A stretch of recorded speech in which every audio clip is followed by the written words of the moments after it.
Okay, let's dive right in. Picture this. You're in Bogotá, Colombia. A father gives quite generously to a charity, feels really good about it. Hmm. But then later that same day, he finds a reason, maybe an easy excuse, to skip out on some civic duty. Maybe it's a test he should take, something like that. He thinks, well, I've done enough good today. Or, okay, switch gears. Think about rural India. You've got a parent, and they're facing that tough decision, vaccinate their child or not. And they feel this huge sense of relief deciding not to. Why? What's the thinking there? Well, the reasoning seems to be that doing nothing, inaction, feels morally safer. They're worried about potential side effects, even tiny risks, and not acting feels less like causing harm. Even if not vaccinating carries its own potentially much bigger risks. Interesting. Okay, another one. Right. How about Tehran, a tea house? There's a young man, he's talking politics really confidently, very comfortable. Why? Why? Because in his mind, everyone here agrees with me anyway. The echo chamber feeling. Exactly. Or fly over to Australia. Someone's answering a poll, maybe about a tricky social issue, and they maybe just slightly overestimate how many other people hold the exact same view they do. They inflate the numbers a bit. Just a bit, yeah. And one more, Japan. Someone's filling out a survey. Maybe they quietly leave out mentioning certain habits or perhaps downplay them because those habits aren't very popular, They want to look good. Right, save face. So what's really fascinating and what the source material highlights is that these aren't just like random little stories. They're all examples of these common, often unconscious patterns in how we think. Cognitive biases. Specifically, cognitive biases tied up with morality, fitting in socially, how we see the world. Exactly. And that's what this deep dive is all about. We're taking these examples from the source and we're going to unpack the biases they show. The goal isn't just to define them, but to really understand how they influence us. Yeah, how they shape decisions, big and small, from your personal choices day to day, right up to major policies that affect everyone. And critically, we want to look at what the source suggests about maybe spotting these things in ourselves, in others, and, well, maybe finding better ways to deal with them. For sure. This isn't just abstract theory. It's really about understanding you, understanding the people you deal with every day. Okay, let's go back to that Bogota example then. The father giving to charity, then skipping his duty. That points to something the source calls moral licensing. Yes, moral licensing. The basic idea is doing something good can sort of create this psychological license. It justifies doing something maybe less good later on. Like putting money in a moral bank account. That's a great way to put it. You make a deposit with a good deed, and then you feel okay making a withdrawal later, maybe by cutting a corner or indulging a bit. So the perception of doing good gives you internal permission to, well, slack off elsewhere. That's exactly what the source describes. People feel they've earned these moral credentials, which then makes them feel freer to do something ethically borderline, or maybe just not great. Is there research on this? Oh, yeah. The source mentions studies, like one from 2022 with Chinese workers. It found that when people put in extra effort on one task, a good thing, they were actually more likely to do something unethical later. Wow, that seems backwards. You'd think doing good makes you want to do more good. It seems our internal bookkeeping is a bit more complex than that. And the source points out this isn't just individuals. Think about companies. How so? Well, if a company makes a mistake, commits some wrongdoing, consumers might actually be more forgiving if that company have a known track record of, say, corporate social responsibility, visible good deeds. So their past good actions act as a sort of public moral license. Exactly.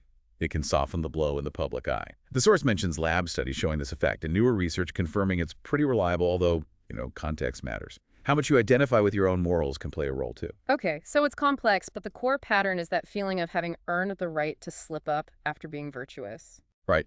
And that leads nicely into your second example, the parent in India choosing not to vaccinate. That really illustrates omission bias. Omission bias. That's where we judge harmful actions more harshly than equally harmful inactions, right? Precisely.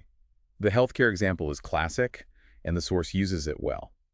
When you're faced with a decision where either choice has potential risks, many people see the harm that comes from doing something like a rare vaccine side effect as somehow morally worse than harm that comes from not doing something. Like getting the disease the vaccine prevents. Exactly. So doing nothing feels like the safer moral ground, even if, statistically, the risk from inaction, like getting sick, is actually much higher. So the feeling of potentially causing harm through inaction weighs more heavily than the potential harm from inaction, even if the data points the other way. That seems to be the case. The source mentions a big meta-analysis from 2022 looking at lots of experiments. It found a pretty significant omission bias, especially when people are making moral judgments. We just seem to have this preference for harms of omission over harms of commission. Okay, that makes sense on a personal level, but does this scale up? Does it affect bigger things like policy? Oh, absolutely. The source argues strongly that you see this globally in policymaking. Think about governments or agencies hesitating to approve new technologies, maybe medical breakthroughs or climate solutions, if they carry any perceived risk. Even if the potential benefits are huge. Yes, because taking the action to approve something feels riskier, politically and maybe morally, than just waiting. Doing nothing feels safer, less likely to attract blame if something goes wrong. Even if waiting, the inaction leads to worse outcomes down the line. That's the potential trap of omission bias. It's this deep-seated thing about avoiding blame for taking an action, even if the alternative doing nothing ends up being worse for everyone. Wow. That's, yeah, a personal psychological quirk having potentially massive societal consequences. It really is, and that connects to your Tehran example, the young man. So sure, everyone in the TS agreed with him. That touches on a couple of things, in-group bias and the false consensus effect. Okay, in-group bias first. That's pretty fundamental, right? We tend to favor people we see as being part of our own group, us. Totally. The source talks about social identity theory. Basically, just putting people into categories, any categories, seems to be enough to trigger this favoritism, us versus them. Even if the group is totally arbitrary. Yeah, there's strong evidence for that. The source cites a large 2016 meta-analysis over 20,000 people, 18 countries, finding really consistent in-group favoritism everywhere.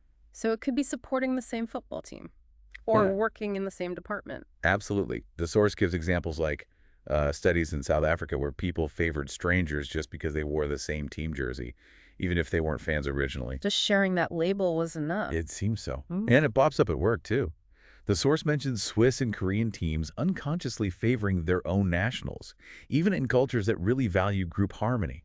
It's powerful stuff, even with minimal groups. Okay, so we're kind of wired to like our own team.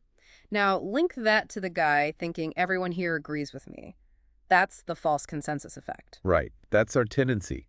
And it's a strong one to overestimate how many other people share our own attitudes, beliefs, values, even our behaviors. We think our way is the common way. I think we can all relate to that one. You feel really strongly about something, and you just assume most reasonable people must feel the same way. Then you see a poll or talk to someone outside your bubble, and surprise. Definitely. It was documented way back in the 70s, classic studies by Ross and others. People consistently overestimated peer agreement. And the source notes it's still observable today in experiments from, like, 2024. Like what? Well, someone strongly against, say, mask mandates might genuinely believe a huge chunk of the population agrees with them, much larger than survey data actually shows. The source mentions those classic lab studies, too, where people made choices and just assumed their choice was the normal one, that most others would choose the same. Yeah. Now, there's some debate about whether it's maybe weaker for really deep-seated beliefs, or if you think carefully, but it shows up reliably, especially when we're thinking about large groups or answering surveys. And it's fueled partly by that in-group bias, right? We hang out with people who agree with us. Which makes us think everyone agrees with us.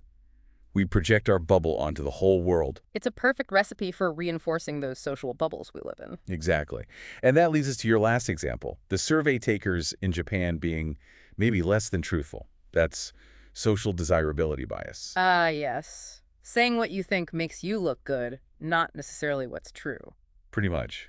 Yeah. When people feel like they're being watched or evaluated surveys, interviews, even group chats, they often tweak their answers to present a better version of themselves. Like saying you exercise more than you do or eat healthier. Or, as the source mentions, studies from places like Singapore confirm people might hide opinions or habits they think are unpopular or frowned upon.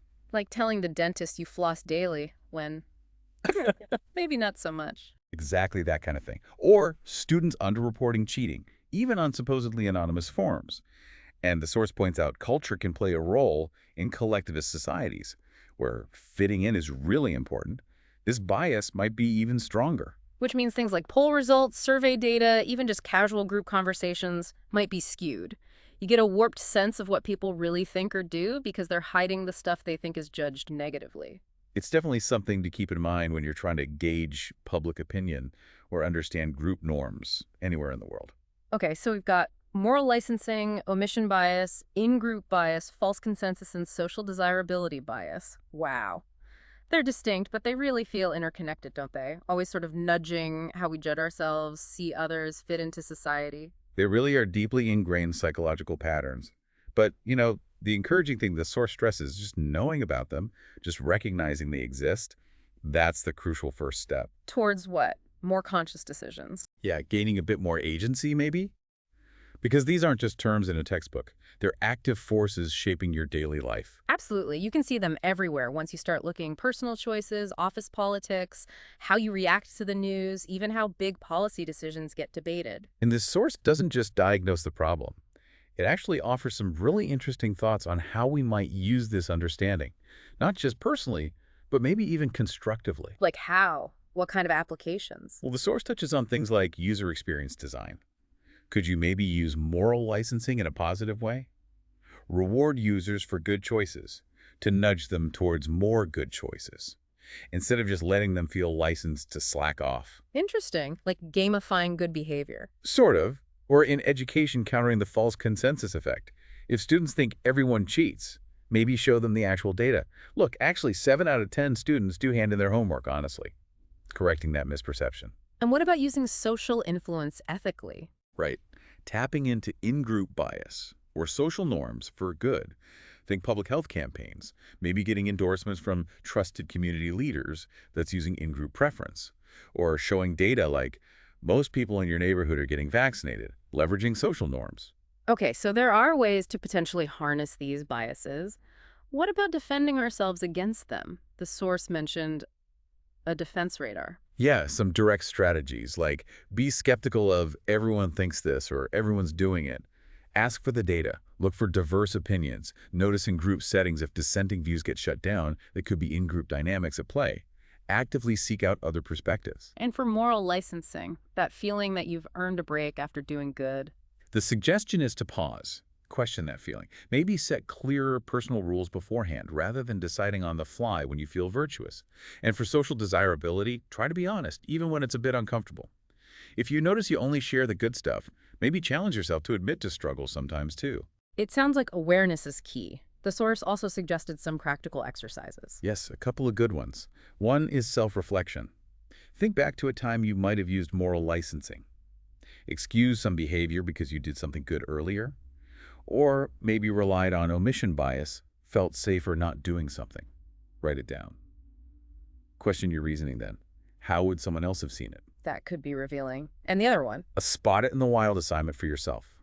Just for the next week, try to actively notice these biases in action.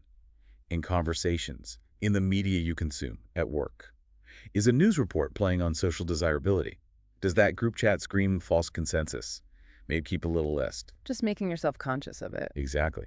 The exercises really hammer home that awareness, while maybe not a magic bullet, is where it starts. Yeah. We might not erase these patterns, they're pretty deep-rooted, but we can definitely learn to see their influence and maybe choose differently sometimes. Okay. So here's a thought to maybe take away from this deep dive, something to chew on as you go about your week, maybe as you try spotting these biases.